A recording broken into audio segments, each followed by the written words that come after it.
Здравствуйте, с вами журналист Олег Желнин. И это передача «Другие новости».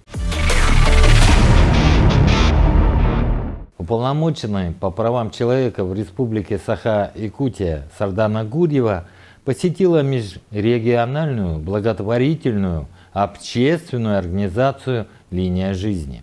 На протяжении уже 11 лет межрегиональная общественная благотворительная организация социальной адаптации граждан «Линия жизни» оказывает поддержку тем, кто столкнулся с серьезными жизненными трудностями. Людям без постоянного места жительства, лицам, освободившиеся из мест заключения, и те, кому необходима помощь в сложной жизненной ситуации, содействие в оформлении документов, трудоустройстве или получении медицинской помощи. Организация регулярно принимает участие в акции «Измени жизнь», инициируемой уполномоченным по правам человека в Республике Саха-Якутия совместно с Министерством внутренних дел России по Якутии. Сказать заинтересованность в том, что мой супруг, руководитель организации, он сам когда-то нуждался, в подобной помощи и получил помощь в похожей организации. Впоследствии, когда, соответственно, преодолел проблемы свои, он решил создать свою собственную организацию, в которой помогать таким же нуждающимся людям. Вот в этом движении, в благотворительном, в помощи, то есть помогая другим, соответственно, человек и помогает себе в том числе. То есть у него есть чем заниматься, есть смысл жизни, хоть и не просто такую деятельность вести много лет, потому что контингент у нас сложный, но тем не менее справляемся, работаем. Сардана Михайловна Гурьева, уполномоченный по правам человека в Республике Саха-Якутия, посетила межрегиональную благотворительную общественную организацию «Линия жизни». Этот визит стал логическим продолжением многолетнего и плодотворного сотрудничества в рамках акции «Измени жизнь». Совместными усилиями организация и аппарат уполномоченного помогают людям обрести временное пристанище, восстановить моральные силы и успешно вернуться к нормальной жизни, преодолев кризисные обстоятельства. Общественная организация «Линия жизни» Андрей Викторович, Оксана Минахматовна продолжает очень свою благородную, добрую деятельность, помогать людям. Особенно сейчас эта работа, она крайне важна.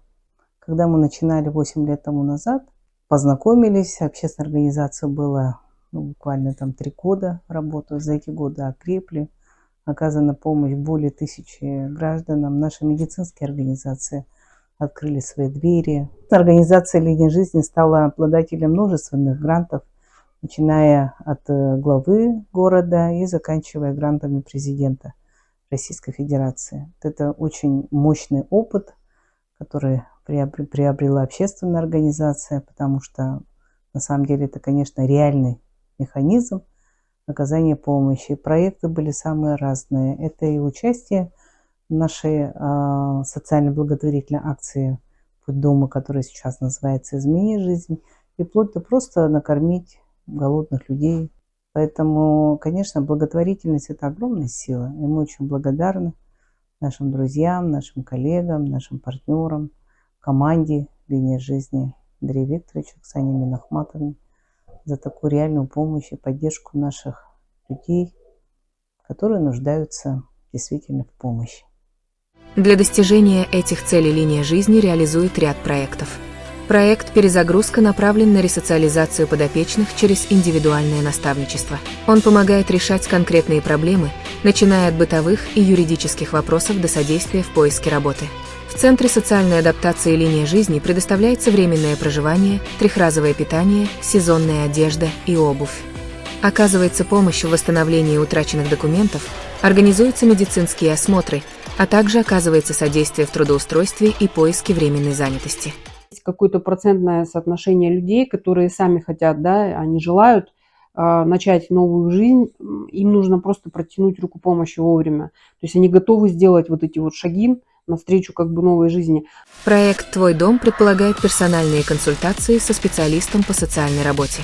На этом этапе разрабатывается индивидуальный план реабилитации, определяющий необходимые шаги для возвращения человека к полноценной жизни, восстановления навыков самообслуживания и организации досуга. Размещение в центре возможно при наличии свободных мест, отсутствии медицинских противопоказаний и при условии, что организация в состоянии оказать необходимую помощь в данной конкретной ситуации. В деятельности организации активно задействованы волонтеры, среди которых немало тех, кто успешно прошел программу социальной адаптации.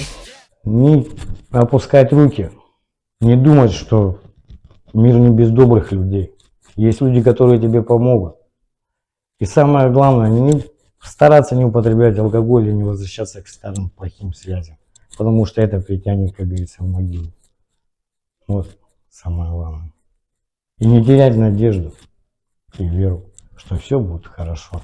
И если есть помощь, значит от тебя зависит все остальное. В свете текущих событий линия жизни расширила сферу своей деятельности, включив в нее помощь участникам специальной военной операции. В рамках визита Сардана Гурьева провела личный прием одного из ветеранов СВО, временно проживающего в Центре адаптации «Линия жизни». Мы знаем, сегодня уже организация оказывает помощь парню, участнику СВО. Мы с ним пообщались, который приехал из района, жить было негде. И вот организация «Линия жизни», она приютила, подарила свое материнское тепло. И, в принципе, помощь оказывается. Парень лечение получает.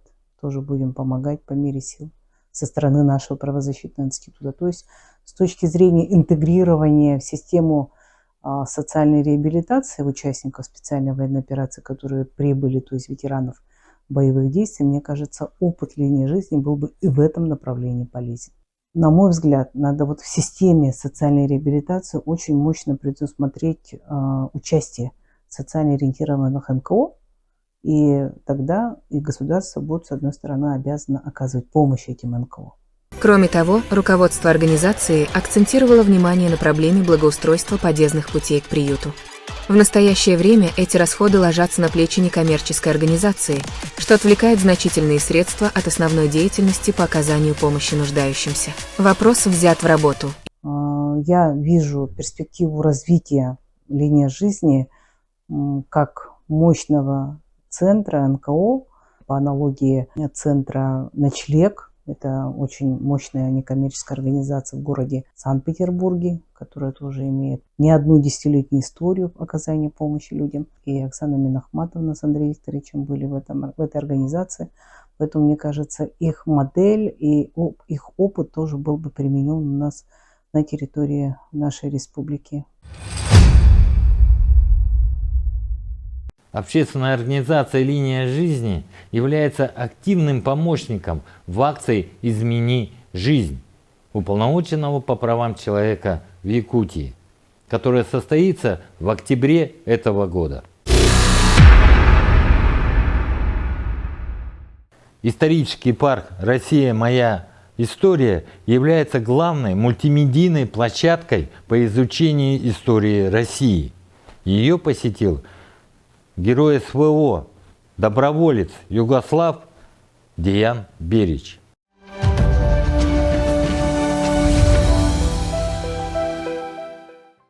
Исторический парк «Россия. Моя история» посетил официальный гость – сербский доброволец, снайпер и капитан вооруженных сил Российской Федерации Деян Берич. В рамках визита для капитана Берича была проведена подробная экскурсия по ключевым залам. Особый интерес гостя вызвала экспозиция «Барс-2 Болоту. Боевой путь в зоне СВО», рассказывающая о подвигах военнослужащих.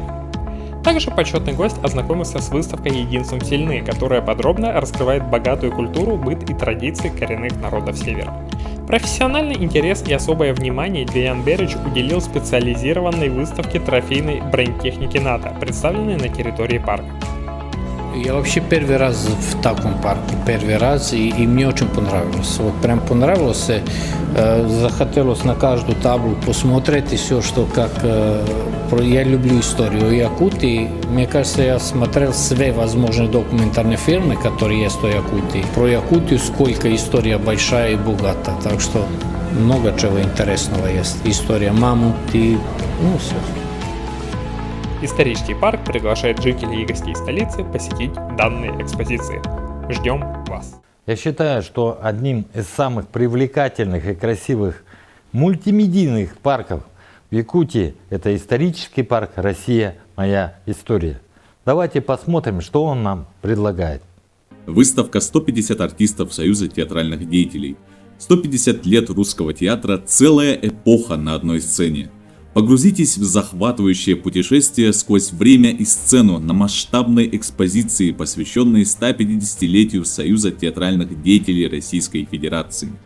Это ожившая летопись русского театра, рассказанная через призму судеб 150 выдающихся артистов, гениальных режиссеров и талантливых драматургов от истоков до современности. На мультимедийных площадках оживают портреты участников Первого съезда 1897 года, деятелей революционной эпохи, а также репрессированных и фронтовиков. Виртуальные книги, сенсорные экраны и книга памяти позволяют погрузиться в театральную летопись. Завершающий блок посвящен сегодняшней работе Союза театральных деятелей под руководством Владимира Машкова и новым проектам.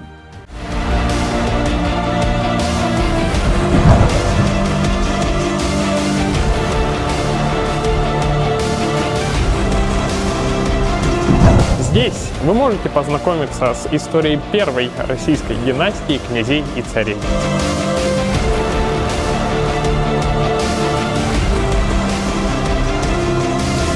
Узнать что-то новое о средневековом бытии и жизни обычных людей. Ключевые события в истории государства. Посмотреть документальные фильмы об истории государства, его культуре, религии. Также вы можете проверить свои знания в интерактивной викторине.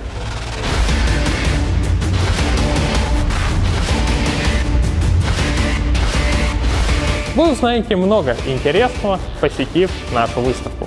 Ждем вас!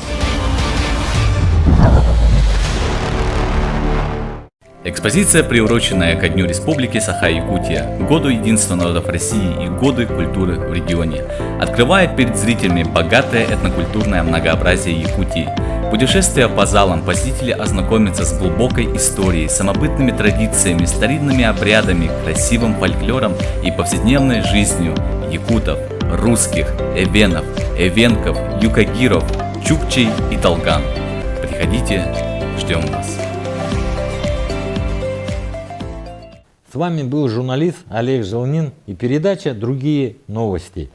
Смотрите нас на телеканале «Россия-24» каждый четверг 13:15 и воскресенье 19:40.